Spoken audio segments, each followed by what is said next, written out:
de agua, milímetros de mercurio. Siempre suelo poner en las alternativas milímetros de agua y siempre se equivocan y lo marcan, milímetros de mercurio.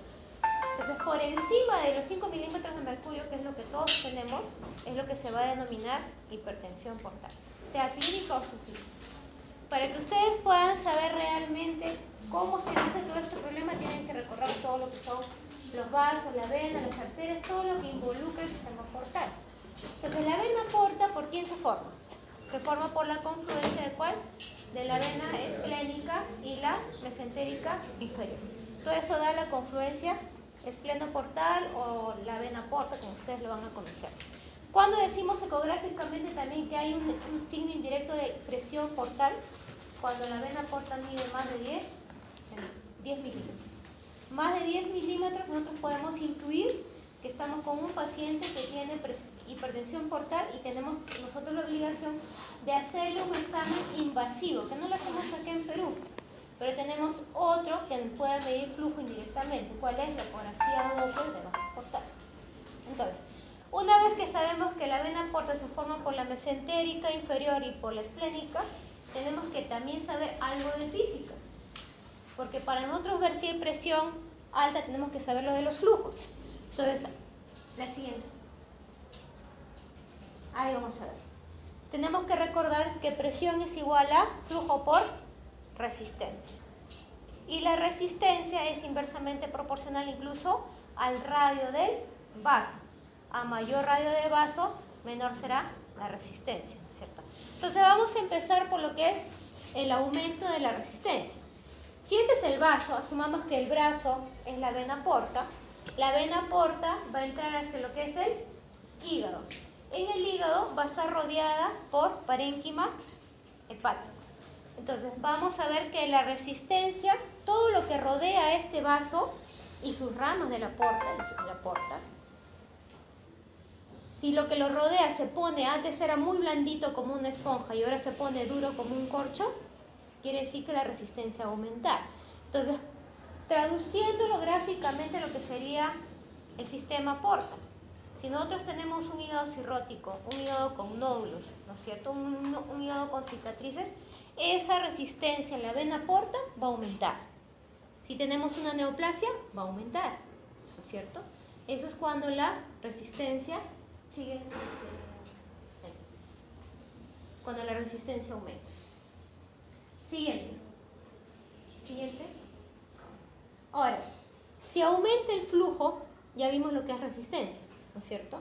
Ahora, si aumenta el flujo, va a estar directamente relacionado ¿con qué? Con lo que son los vasos, lo que está ahí, la circulación esplácnica, que son los vasoconstrictores, ¿no es cierto?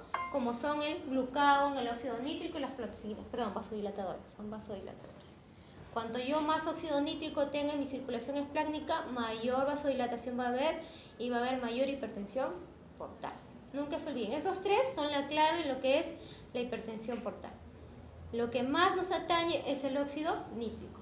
Y lógicamente, si aumenta el volumen plasmático, también va a aumentar lo que es el flujo. Entonces ya tenemos nosotros qué es lo que me atañe con lo que es resistencia, qué es lo que me atañe con respecto a flujo. ¿No? ¿Han dejado de decirlo? Ya. Entonces, de acuerdo a esas causas es que nosotros vamos a empezar a conocer la fisiopatología y vamos a saber también, por ejemplo, si tenemos un hígado que es fibrótico, pero que tiene nódulos, múltiples nódulos hepáticos, podremos intuir y saber qué cosa es lo que está alterado ahí es la resistencia, ¿no es cierto? Entonces, siguiente. Entonces, todo se localiza a nivel de lo que es la circulación esplácnica. ¿Qué es lo que pasa en la circulación esplácnica? Está aumentada, ¿qué cosa? El óxido nítrico. Al estar aumentado el óxido nítrico, ¿qué es lo que va a pasar? Va a haber una pseudo hipotensión relativa. Si hay no es que realmente el paciente esté perdiendo sangre, sino que se está acumulando, se está encharcando todo a nivel del sistema esplácnico. Entonces, si pasa eso, ¿qué pasa a nivel periférico? Empiezan a decir, no tengo sangre, ¿qué hago? Despierto a todos los sistemas que me puedan ayudar. A 3 sistemas tengo que despertar. ¿Cuál es? Sistema renina-angiotensina, el sistema simpático y el de la hormona antidiurética. ¿no es cierto? ¿Qué es lo que a mí me importa más? Los tres me importan, pero uno de ellos me importa más. El RAS, el sistema renina-angiotensina-aldosterona. Ese es el que a mí me importa principalmente porque los fármacos van a actuar a nivel de este sistema, ¿no es cierto? Entonces se empieza a liberar esto, empiezan a funcionar esos tres sistemas y empieza a producirse un círculo vicioso. Mayor hipertensión portal, aumento también del flujo linfático, aumento de la citis, que lo vamos a ver en la próxima clase, y es un círculo vicioso que nunca acaba. Si es que yo no llego a bloquear directamente alguno de estos sistemas. Siguiente. Ya, ahora, la hipertensión portal está clasificado de acuerdo a en qué nivel afecte. Vamos a tomar como referencia el hígado. Si está dentro del hígado será hepática. Antes del hígado, antes de llegar al hígado, ¿cuánto será? Prehepático. Y pasando el hígado, poshepático. En el intrahepático se divide en tres, que es la unidad básica del hígado, es el sinusoide. Entonces va a ser a nivel sinusoidal, antes del sinusoide, presinusoidal, y después del sinusoide, postsinusoidal. Lo que a mí me importa, que es la cirrosis hepática, exclusivamente por alcohol o por algún tipo de fármaco, es de tipo hepática sinusoidal. Esa es pregunta de examen. Y bueno, la prehepática y la poshepática van a estar alterados, o cuando se van a producir, cuando hay algún tipo de obstáculo. O sea, un obstáculo que sea por presencia de membranas, por algún tipo de trombo, ¿no es cierto? Tienen que empezar a graficar. Eso es simplemente memoria. Siguiente. Lo que conversamos al inicio, la presión portal que cada uno tiene, ¿cuánto es? 5 milímetros de mercurio. Si pasa los 5 hasta los 10, se dice hipertensión portal subclínica. ¿Por qué subclínica? Porque no da mayor síntoma, no la percibe, el paciente ni cuenta se da de que lo tiene. Entonces, cuando pasa estos 10 es que ya empieza a producir hallazgos en el paciente. ¿Como cuáles? Empieza a producirse las varices esofágicas. Si está en 12, estas empezarán a romperse. Y si tienen 20 milímetros de mercurio, en el sangrado que va a tener es completamente fulminante. Yo no les voy a preguntar nada de lo que no esté acá. Entonces es mejor que me escuchen antes que escriban. Todo lo que está acá es lo único que les voy a preguntar. Lo único. Y ustedes, como les dije, más aprenden escuchándome que yendo su libro y leer. Porque finalmente lo que les pongo acá es un resumen, ¿no? Entonces ustedes van a aprender más viendo y escuchando que escuchando y escribiendo. Dos cosas es difícil concentrarse. Siguiente. Ya. Entonces, ¿para qué me sirve a mí la gradiente de hipertensión, la gradiente de presión venosa portal? ¿De qué me sirve? Primero, ¿acá se puede medir en Perú? Yo diría que sí, pero es bastante arriesgado y generalmente solamente lo realizan aquellos centros que tengan radiología intervencionista. Los que tienen radiología intervencionista acá en Perú, ¿quiénes son? Es el INEM y el seguro. El MINSA no tiene radiología intervencionista, entonces es difícil. Y aún así, teniendo ellos, muy poco lo realizan porque es riesgoso. Pero ¿para qué me sirve la gradiente de presión venosa hepática? Para ver cómo afecta el tratamiento en el paciente. Si el paciente tiene un nivel de presión portal que estaba en 20, lo mido antes del tratamiento, estaba en 20. Después del tratamiento me baja 12 milímetros de mercurio, quiere decir que está respondiendo al tratamiento y yo voy a poder seguir dándole beta bloqueadores. Básicamente es para eso. Siguiente. Ya. Lo nuevo, cada enfermedad tiene un protocolo que yo ya les había mencionado. La enfermedad ulcerosa tiene un protocolo que cada sociedad va a sacar, y en este caso hay una reunión de patólogos que se da en Baveno, que es un sitio en París, que es donde siempre se llegan a dar los consensos. Estamos actualmente en el 6º consenso de Baveno, y cada 5 o 3 años se hace un nuevo consenso, o sea que para los próximos niños del próximo año nuevamente voy a tener que hacer una nueva clase.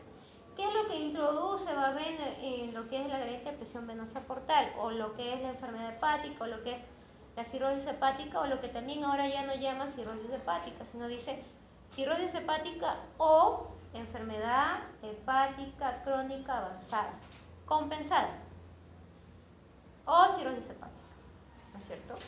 Entonces cada vez el término de cirrosis hepática va a ir cambiando, porque en el hígado, cuando nosotros vemos el hígado, se ha estudiado el hígado histopatológicamente, todo el hígado no es uniforme, no es que todo tenga cirrosis.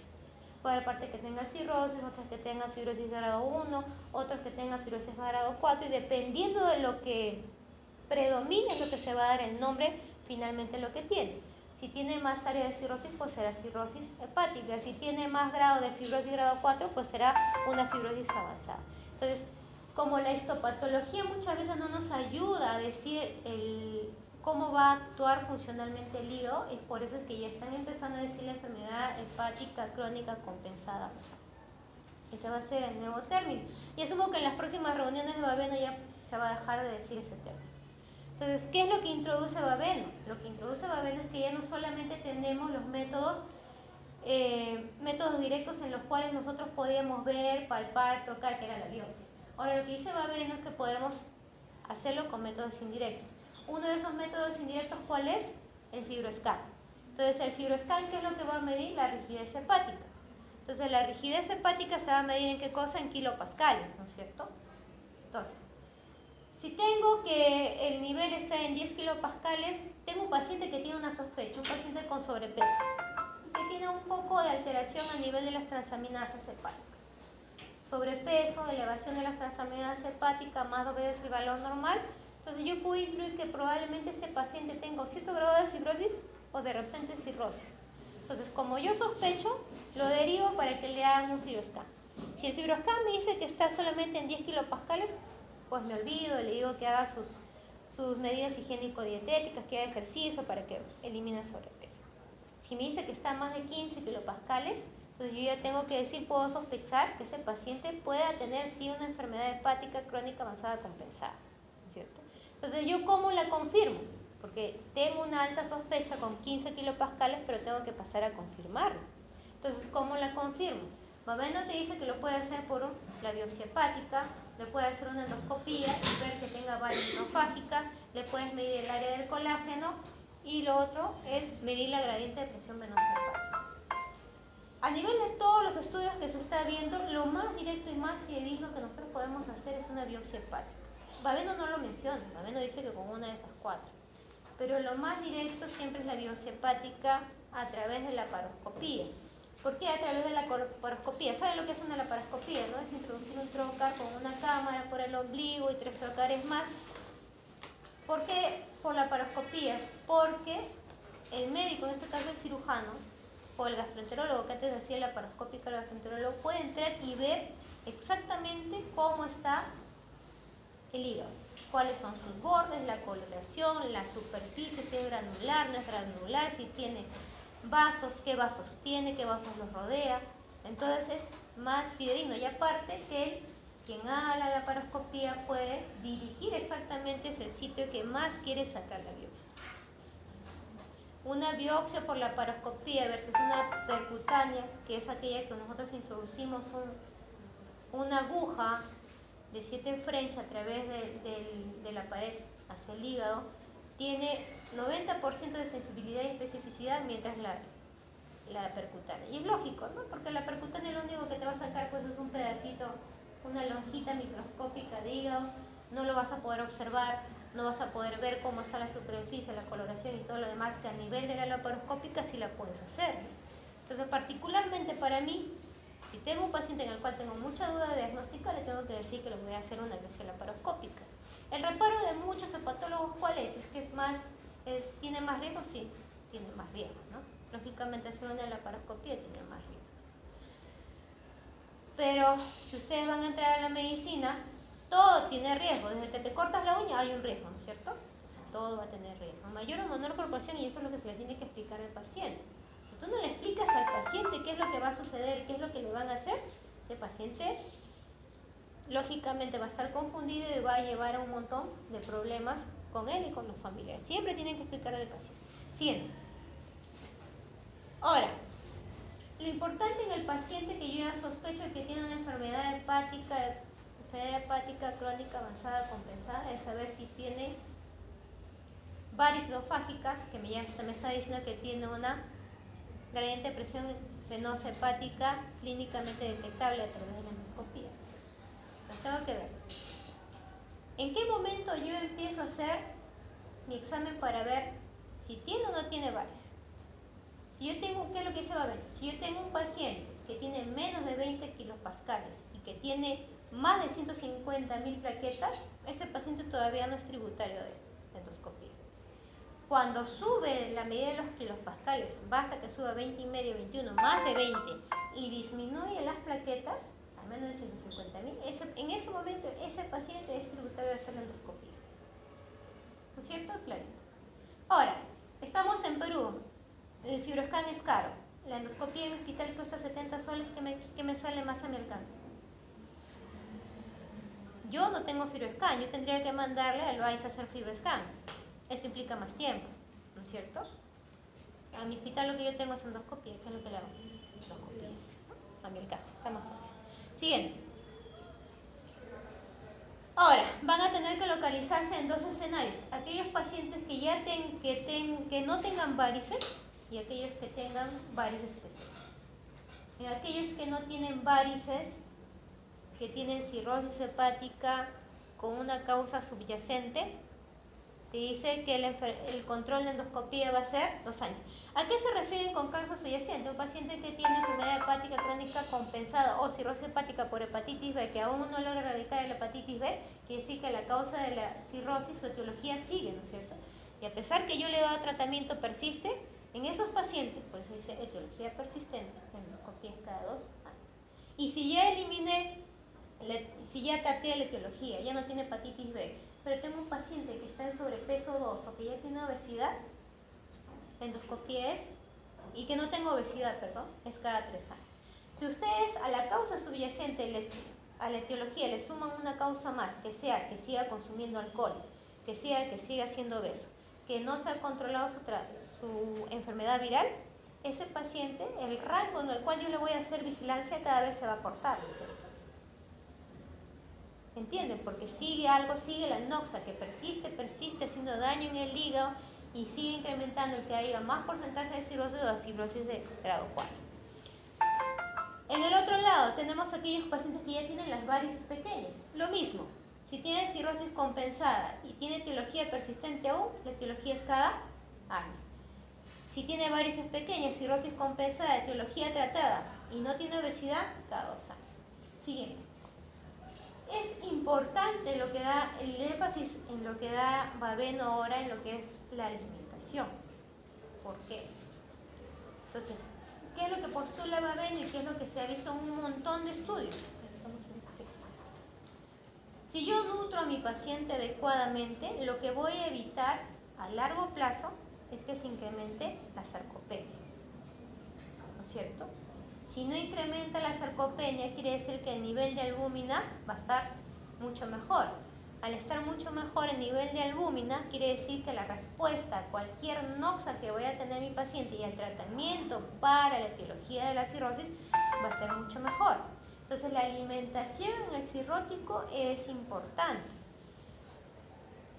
Nosotros cuando dejamos digerir alimentos nos va a dar hipoglicemia al lapso de 72 horas. Pero en un paciente cirrótico que tiene lapsos muy grandes de no consumir alimentos, esto va a producirse en un menor tiempo. Si tiene 12 horas, el paciente cirrótico máximo 8 horas puede estar sin alimentarse. Entonces, por eso es que se recomienda que estos pacientes deben tener un snack, o sea, una comida que evite que tenga periodos de alimentación muy largos. Si el paciente cenó a las 8, su snack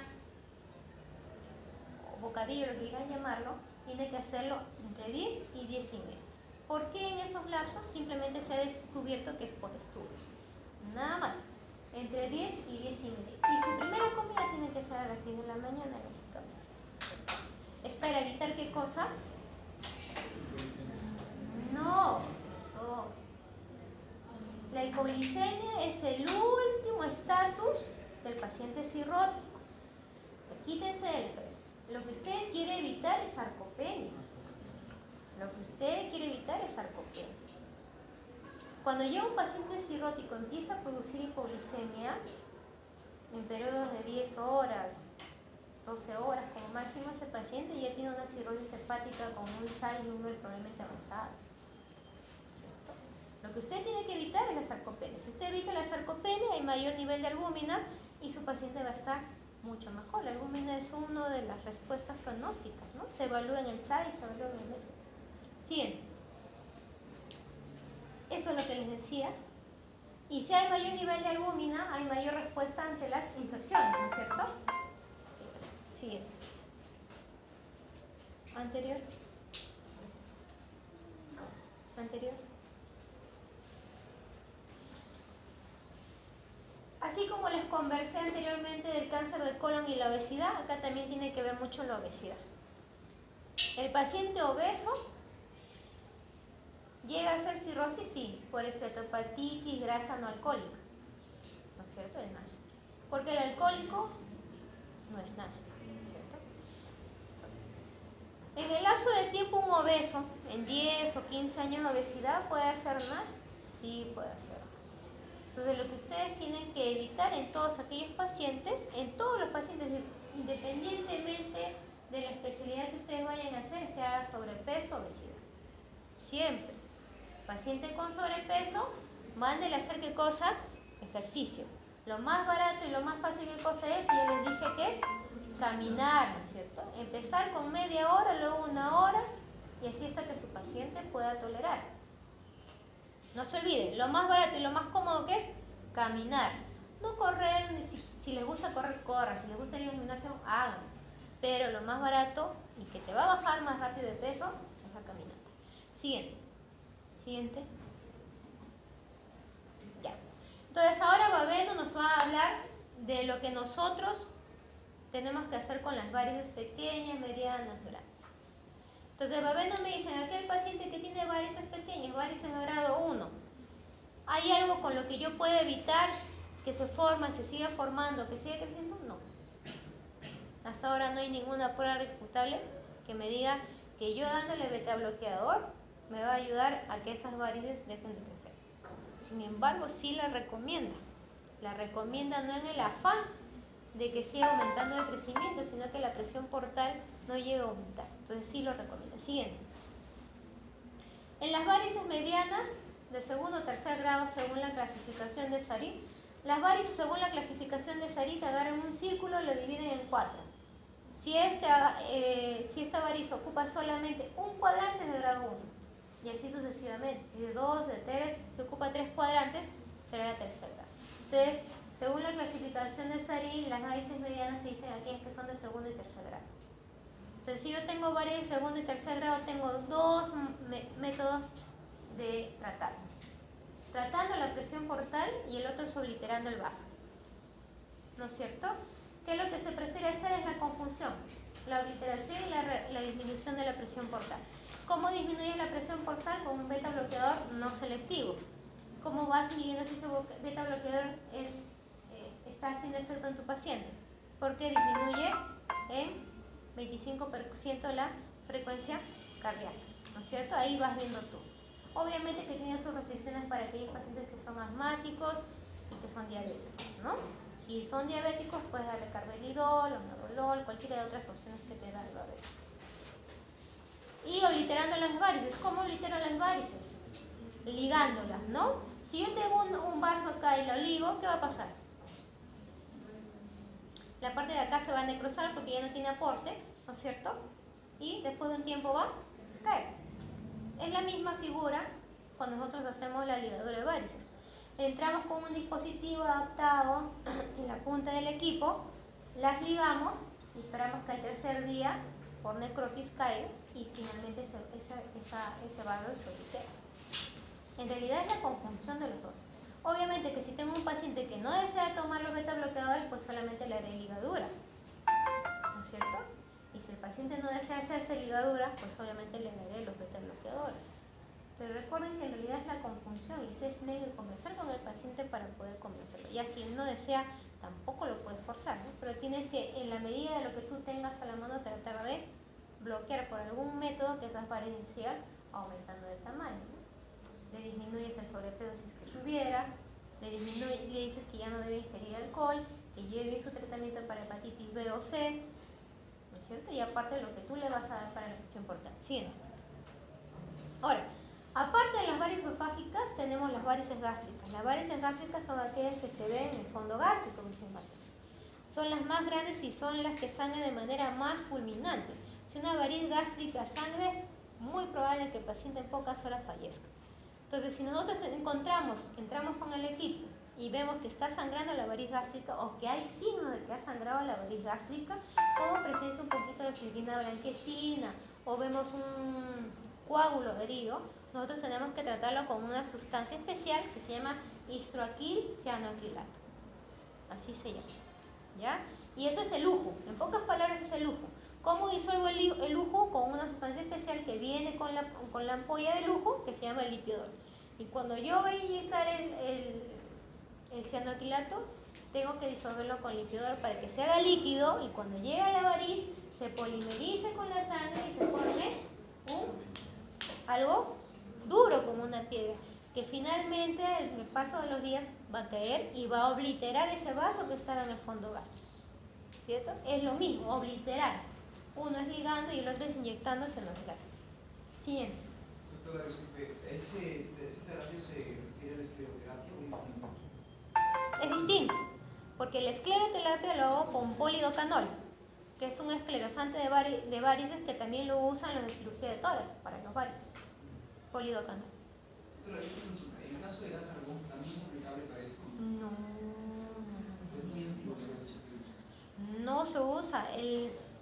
A ver, ¿qué cosa es el argón? Lo que tú estás hablando es argón plasma caulecho. Es un método de no contacto que emite un pequeño gas, ¿no? El argón. Que en el contacto con el epitelio del vaso que está ahí, ¿qué va a pasar? No, sangra. Como si le estuvieran haciendo un hueco con un láser. Entonces no es un láser, es un gas. Entonces es lo que tú estás haciendo, no se usa. Habían estudios cuando yo estaba recién, estoy hablando en el año 2007, pero finalmente fueron desestimados, no se usa argón plasma. Entonces, ¿qué es lo que más a ustedes les va a importar como médicos generales y como que van a hacer medicina de emergencia? Entonces, lo que a ustedes les va a importar es cómo manejar un sangrado intravaricial. Primero que nada, ustedes tienen que sospecharlo, ¿no? Entonces, ¿en quiénes van a sospechar? Ustedes primero hacen ectoscopía, ven telangiectasis en rostro, ¿no es cierto? Palmas hepáticas, no tiene axila en vello. Ya con eso pueden darse cuenta que es un paciente que probablemente tenga una enfermedad hepática crónica avanzada compensada o cirrosis hepática, ¿no es cierto? Ya. Si no pueden ver eso, si no lo tienen, ya, es obeso. Ya, si es obeso, no es de ayer. Por lo menos tiene 5 o 10 años siendo obeso. Pueden sospechar que es una enfermedad, que es un paciente con cirrosis. Y si aún así no lo pueden ver porque es un paciente delgado, no tiene tufo alcohólico y tiene su familiar, pues le preguntan, ¿toma o no toma? Sí. ¿No es cierto? Entonces ya ustedes pueden pensar de que tiene una hemorragia varicial. Entonces, ni bien ustedes lo sospechen, tienen que empezar a actuar por la sospecha clínica que tienen, empezar a dar cosas que vayan a hacer que les ayude a cesar el sangrado varicial. Entonces, ¿qué es lo primero que van a hacer con un paciente que les llega con hematemesis, chocado? ¿Qué es lo que van a hacer con ese paciente primero? El sangrado en sí, sea varicial o no varicial, tiene 3 partes de manejo. El manejo hemodinámico, el manejo farmacológico y finalmente el manejo endoscópico. Entonces, en el manejo hemostático, hemodinámico, ¿qué es lo que van a hacer con ese paciente? Pues primero lo echan, no va a estar sentado ni parado, lo echan, le colocan una vía por la cual van a ir los cristaloides y si ha perdido sangre, por la otra va a ir sangre, ¿no es cierto? Si están sospechando que es varicial, a ese paciente no le van a poder transfundir más de 7 u 8 gramos. Si el paciente su nivel está en 21 o 24 de hematocrito de hemoglobina 7 u 8, pues lo dejan ahí. Pero si tiene menos, sí están obligados a transfundir paquete globular.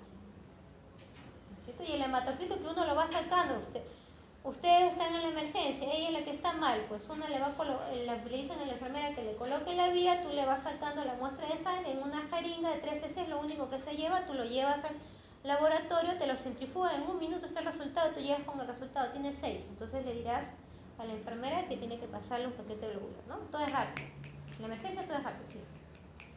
No es que pienso, ¿no? Todo tiene que ser mecánicamente ya establecido. Le colocaron los cristaloides de transfundir en el paquete globular si es que amerita, entonces pasan al tratamiento farmacológico. En el tratamiento farmacológico, si ustedes ya saben la patología, cómo es que pasa, que hay vasodilatación esplácnica, pues van a tener que colocarle un vasoconstrictor de ese sistema. A nivel de ese sistema, ¿cuál tenemos? Octreotide, terlipersina, somatostatina. ¿No es cierto? Lo que se maneja es octreotide y terlipersina. ¿Estos dos lo tiene el seguro? Sí. Nosotros también lo teníamos, sí. Ahora terlipersina, debido a que si no lo puede adquirir, no lo tenemos. Pero sí lo hemos manejado. También le darás antibiótico, ¿no es cierto? ¿Para evitar qué cosa? Para evitar que haya infecciones, ¿no? A ver, ¿qué fármacos son los que se prefieren? Las quinolonas de segunda generación como el ciprofloxacino o la cefalosporina de tercera generación como la dexametasona, ¿no es cierto? Y una vez que ustedes han pasado todo eso a su paciente, dejan pasar media hora y recién lo pueden decir: doctora Ayala, tengo un paciente que está con sangrado varicial, tacto rectal positivo, ya le puse octreotide hace media hora, entonces yo les diré: ya lo pueden subir. Tienen que esperar que pase media hora. No es que yo le coloque y ya lo llevo al endoscopista, ¿no? Esperan media hora. Bueno, y eso de espera es relativo, ¿no? Porque mientras van tramitando todas sus horas ya pasó más de media hora. Entonces le van avisando al gastroenterólogo, hacen una interconsulta para que le den un pase y lo puedan ver, ¿no? Y nuevamente, ¿qué es lo que hace el gastroenterólogo? Entra con el endoscopio y va a ver en el esófago. Si no ve absolutamente nada y solamente ve sangre, pues empezará a hacer escleroterapia con polidocanol, que es lo que estaba mencionando el doctor, a ciegas, hasta que se desangra.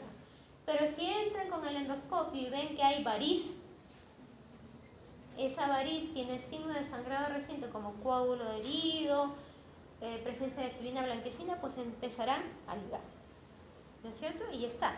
Lo que ustedes tienen que saber es cómo se maneja el paciente en el manejo hemodinámico y el manejo farmacológico. El endoscópico le compete al gastroenterólogo, pero ustedes como internos y médicos emergencistas o médicos internistas que van a estar trabajando en emergencia tienen que saber muy bien esa parte, ¿no es cierto? Y no se transfunde si es que el nivel no baja de 7 o 8 gramos de hemoglobina o de 21 o 24 gramos por decilitro de hematocrito, ¿no es cierto? Si está por encima de eso, no transfunde. Es igual que cuando hay hemorragia digestiva alta por úlcera, igual cuando hay No, pero cuando es cardiopata también menor de 10. O sea, En la no varicial. Claro. Y en la varicial, igual, por ejemplo, si te llega un paciente con una hemorragia digestiva varicial, pero que es cardiopata. Cardiopata como O que. sea, una Cardiopata es hipertenso, ¿no? O sea, tiene una enfermedad agregada de alguna cardiopatía y la hemoglobina. Una cardiopatía isquémica. Ya, si fuera una cardiopatía isquémica, ahí ustedes tienen que valorar riesgo-beneficio. Mi paciente está con 7, está en el nivel de que ya no le debo transfundir para una varicela, pero tengo que también es isquémico, que ha tenido eventos isquémicos, que tiene, no sé, algún, qué sé yo, el marcapaso, lo que sea. Entonces ahí tengo que valorar, ¿no es cierto? Si bien es cierto, por el lado de las varices, ya no le debo transfundir, pero por la parte de la isquemia sí le debo transfundir, porque si no va a ser mayor isquemia. Y eso ustedes cómo lo van a refrendar, mandando una interconsulta, consultando con el cardiólogo. Sí. Y en los pacientes renales también, ¿no? Porque generalmente, ¿qué suelen ser? No, ¿qué es lo que suelen hacer? Tienen anemia crónica. Generalmente ellos están andando con hemoglobina en 7. Imagínense que son cirróticos, ¿cierto? Entonces, en esos casos ustedes tienen que sopesar siempre riesgo-beneficio. Si es isquémico, sí tienen que transfundir. Si es renal, sí tienen que transfundirle, pero tendrán que avisarle al nefrólogo también, porque al transfundirle a esos pacientes renales, ¿qué pasa? Hinchar. Entonces, tienen que avisar.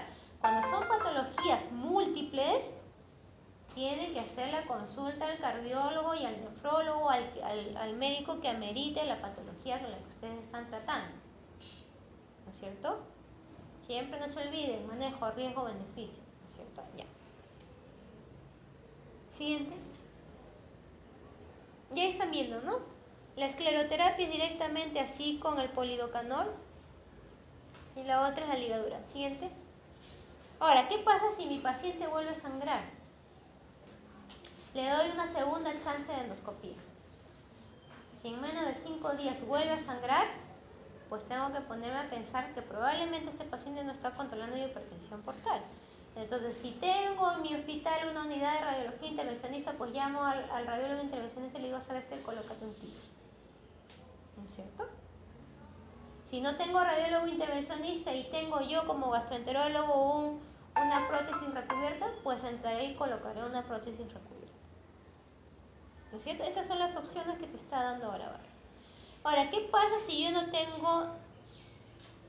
Si tuve la suerte de contar con un gastroenterólogo de guardia y nuevamente sangra mi paciente y ya no tengo gastroenterólogo de guardia, no tengo radiólogo intervencionista, no tengo TIF recubiertos, le coloco una zona de Senstaque. La zona de Senstaque, ¿qué cosa? Es un tratamiento puente para que en 24 horas nuevamente el médico pueda entrar y ver qué es lo que está pasando. Pero si ya le hice una segunda endoscopía, lo ideal en ese paciente, y no cuento con TIF, no cuento con nada de lo que he mencionado, pues ese paciente tendrá que entrar a cirugía, ¿no? Antes se entraba directamente a cirugía, pero ahora cada vez hay más opciones. Están los TIFs, están las prótesis recubiertas, ¿no es cierto? Cada vez hay más opciones. Porque cada vez también los cirujanos que manejan tratamiento quirúrgico para lo que es hipertensión portal no lo están manejando tanto. Cada vez se ve menos, porque cada vez estamos viendo mayor manejo de esto. Siguiente. Esas son las prótesis recubiertas. Siguiente. ¿Y qué pasa si mi paciente pasó el sangrado, pasó 1 año, 2 años, quiero evitar que vuelva a resangrar?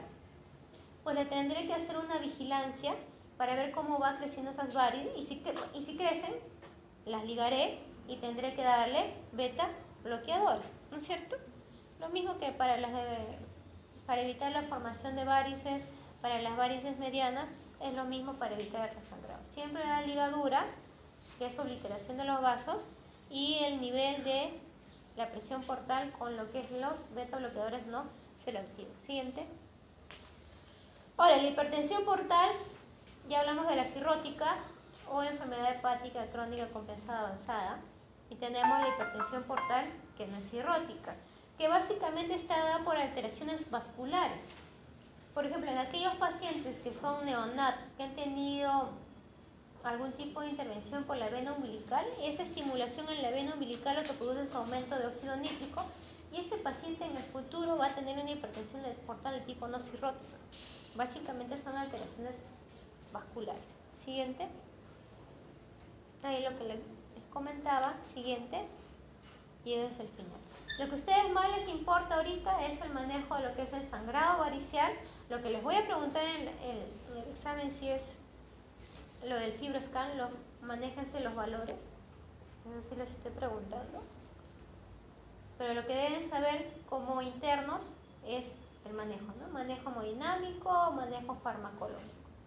Y lo que sí siempre tienen que saber es que tenga paciente que ustedes sospechen de enfermedad hepática, anular las causas de origen, sea el alcohol, sea los virus y las causas subyacentes, la obesidad. La obesidad deben anular. Ya.